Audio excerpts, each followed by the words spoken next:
Hey guys, Jefferson Zero. I gotta make a video on my brushes, my phone, my wires, wires. Alright guys, Jefferson Zero. I gotta make a video.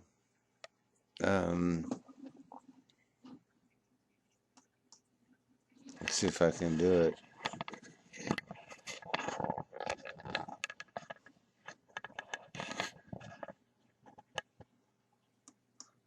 Exit webcam. I'm gonna try and point you guys to the camera. Where's your?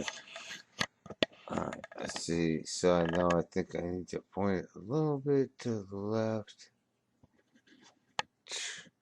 Probably about there. You're going to learn very soon that there's two choices. There's going to be like two choices. One of them is suicide. I'll kill myself. Or the other choice is I will do everything to help these grandchildren, these children, my children, my grandchildren, my friends. I'll try and help everybody. Right. But as you get older, you get weaker. It becomes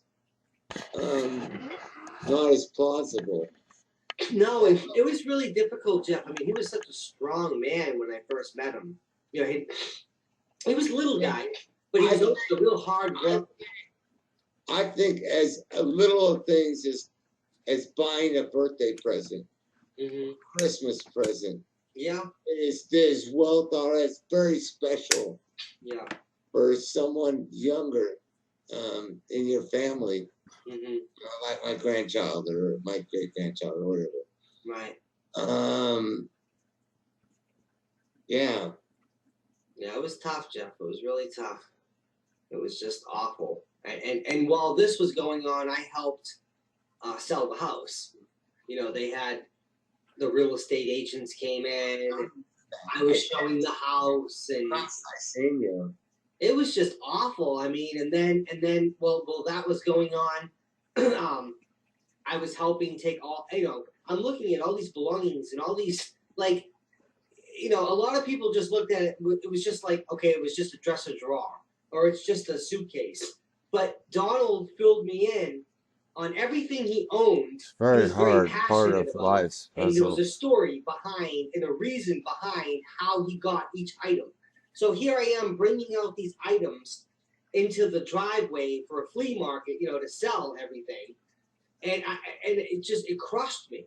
You know, you had people like, it's funny because Donald looked at that treasure chest of his that his great grandfather had given him, and a big story behind it, and I knew the whole story.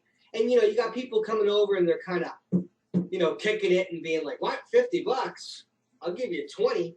And I'm thinking, wow, I know all about this treasure chest. I know the whole story and history. Do you hear what he's saying? About this treasure chest and how it happened to get here. Think about your and father. You're kicking it with your shoe, saying what a piece of shit it is, and I'll give you $20. And it's just, it's really emotionally draining, Jeff. It's really fucking draining. You know, it's like, wow. Because I come off as an asshole a lot. I come off and I hold my ground and I say what I feel like I need to say, but I have a big heart, and it crushed big me heart so bad. It really You've seen that before. You know, to take his possessions that he was Brian never said it. Everything about everything in that house. And to just be watching people walking off and putting it in their car or throwing it in their car or saying we're going to use it for firewood. And it was just like, wow. This is pretty fucking powerful. Good night, Alan. Thank you for coming by, my friend. Yeah, well, it's pretty weird because it was just like, whoa. Well, that was happening to you at your not very much younger, but a little bit younger age than me. Yeah, that was happening to me too, because That is. I mean, right now it is. It's just really powerful. I mean, It's kind of like my YouTube channel shit is fucked up, and I don't. Well, it's like, it's like, for example, Jeff, your kids, they come over all the time, and you're always sitting in that same chair that I see you sitting on right now, and they remember you all the time in that chair. You know what's weird about this? This is real life, real people on YouTube. Which mostly when I'm watching YouTube, it's all a script. It's all bullshit. It's the same bullshit. And the different things you do, but that's your fucking chair. And then you pass away, and they're bringing that outside to drop on a sidewalk to sell it for $10, and people are kicking it, saying it's only worth $5. And your kids are like, they remember you in that chair and how you sat and things you told them. And I know that sounds maybe goofy. Oh, I make those are on my channel every day. I'm making them happen. Through that whole yard sale bullshit. I know. It was horrible.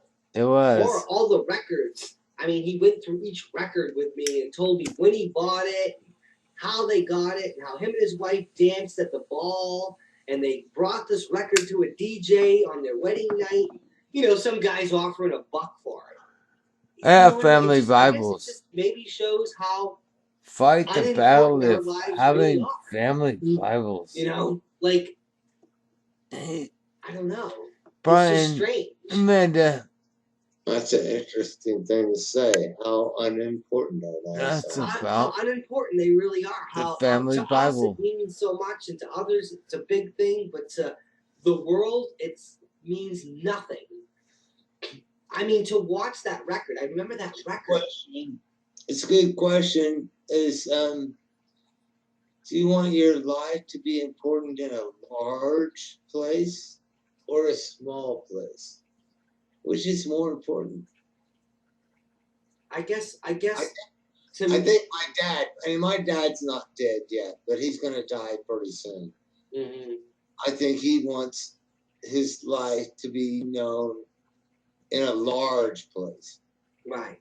But my mom wants her life more to be known in a small place. Mm-hmm. Small place like her 3 sons and her 4 grandchildren, her 2 grandchildren and her 4 great-grandchildren. Right. And her great-great-grandchildren, which I hope will show up about 2 or 3 years from now from Tiana. I hear you. And I wonder, doesn't that make you wonder which is the most important? Is my granddad, who wants his name be known to everyone who's not related to him? Mm-hmm. It's a bullshit story. Right. Or my mom, who wants her name to be remembered through her bloodline, her family members, which is a small story. Mm-hmm. I don't know. Yeah, I'm going through that, man. Yeah. Well, we're getting to that age now. I mean, I'm going to be 45 next year. It's not like I'm some, you know, I'm and the way I live my life and the drinking I do, and you know, I mean, I'd be lucky to see 60, 65 would be a miracle, you know. Okay.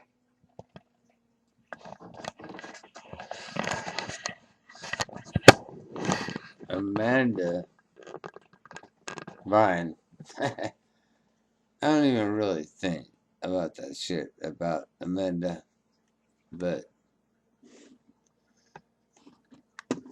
I think Brian has a big, big heart.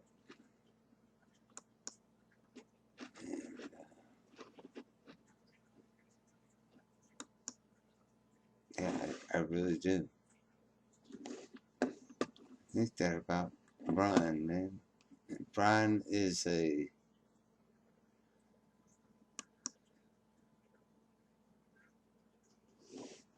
I'm happy to say it. Brian is a friend of mine. Peace out. Jefferson T. Rowe. Alright. I have a few more things to tell you people. And, but before that, I want you to watch this advertisement because after these messages, I'll be right back.